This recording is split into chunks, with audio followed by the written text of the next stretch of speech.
Hello guys! Nandito na naman tayo. Siyempre, good morning muna rito at good evening dyan!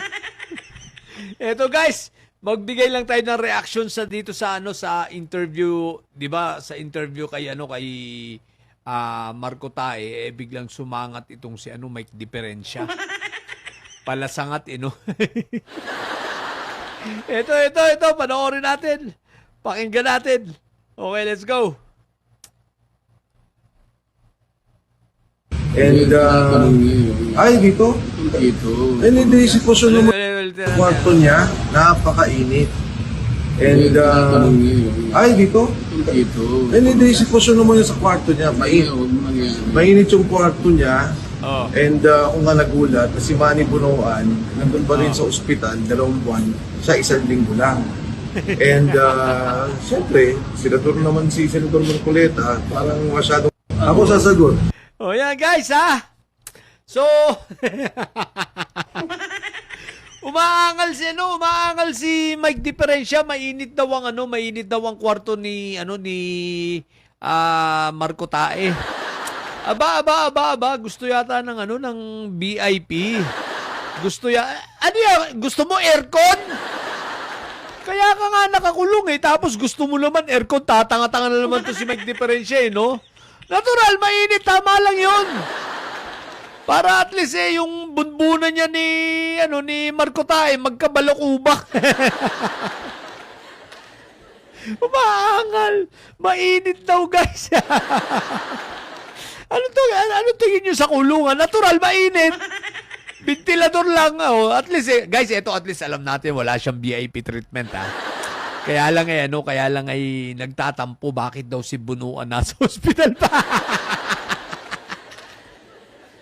Si Marco Tae daw 1 linggo lang. Natural, baka naman mas maraming sakit si Bunuan. Si Marco Tae, wala naman sakit yan nagpapanggap lang yan. Tsaka ang laging yan kumakain ng dinuguan yan.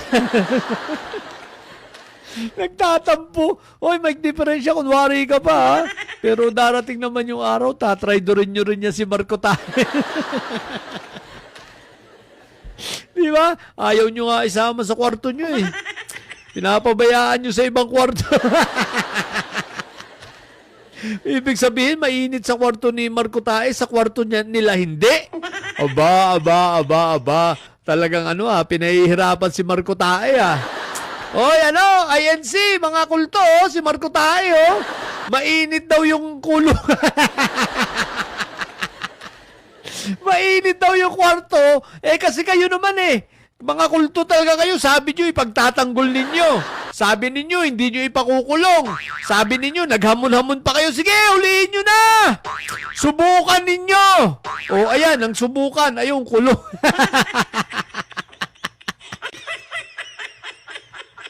Hamon kasi na kayo ng hamon, mga kulto Iwasan nyo kasi yung pagiging mayabang. Kita nyo kagaya nung dabigwan ninyo. Asan yung dabigwan nyo? Wala nangyari sa dabigwan ninyo.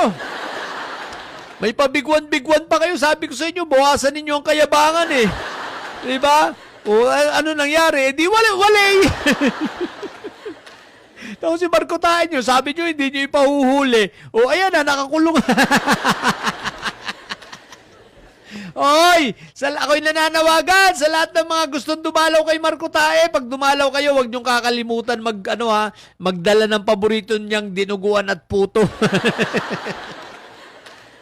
Si Marco Tae kumakain ng dinuguan niya pasikreto lang. Parang si Robin, parang si si Unggoy Nana ang hilig kumain ng lechon.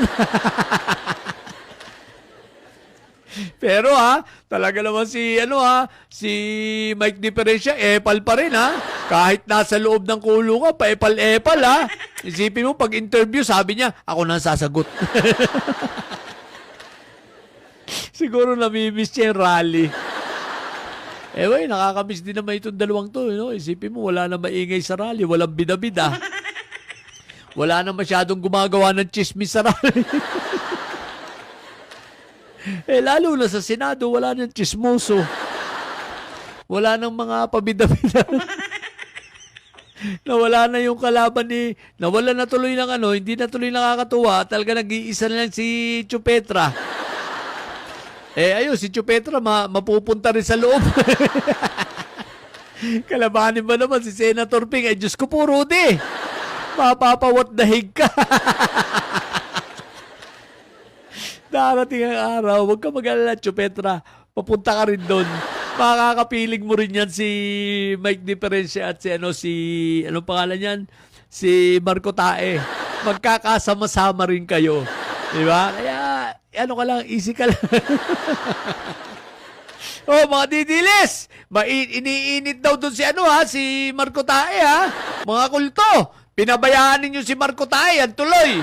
Iniinit, walang aircon. Habang si Bunuan, nasa aircon.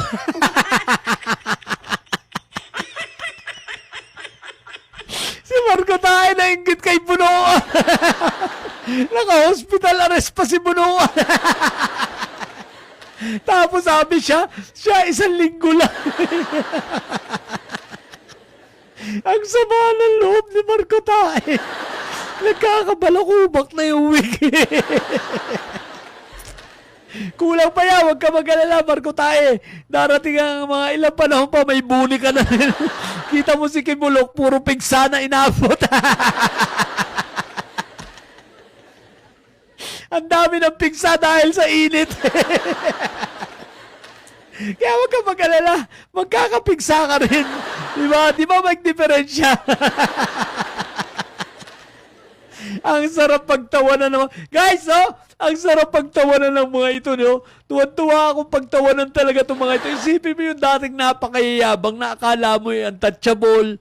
Akala mo ay kung sinong hindi pwedeng masaling. Diba? Ngayon, ayan, nakakulong. Akala mo kung sinong mga hari. Lalo si Marco Tae, akala mo talaga napakayabang.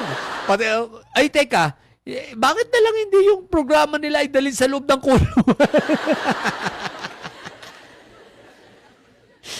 Kumusta na pala yung dalawang co-anchor nito? Mayabang pa rin ba? Akala nila, ganyan weak kasi yung Pangulo namin eh. Kita mo, sa sobrang weak ni PBBM, ang dami nyo nang nakakulong. Sa sobrang weak, ang daming nakakulong. Di ba? Kaya sinasabi namin sa inyo, gaganong-ganon si PBBM. Kala nyo, ha? Sabay sasabihin nyo, pinupolitika kayo, ha? Whatever. Papapolitika, mapa kung ano pa mawala kami pa kaya. Ang importante, nakakulong kayo. Di ba? Shout out sa mga kulto dyan. Si Marco Tae nyo, nakakulong. Habang naghihintay ng pasalubong na dinuguan at puto. Ewan ko sa inyo, what the heck. So yan, iniinit daw si Marco Tae, nagre-reklamo na. At naiingit kay Bunuan, what the heck. So ilan muna. Sarap pagtawanan ng mga ito, what the heck. Sa mga pupundidilis dyan, yung kasama nyo.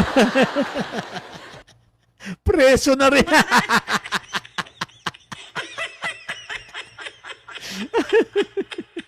Marco Tae, preso.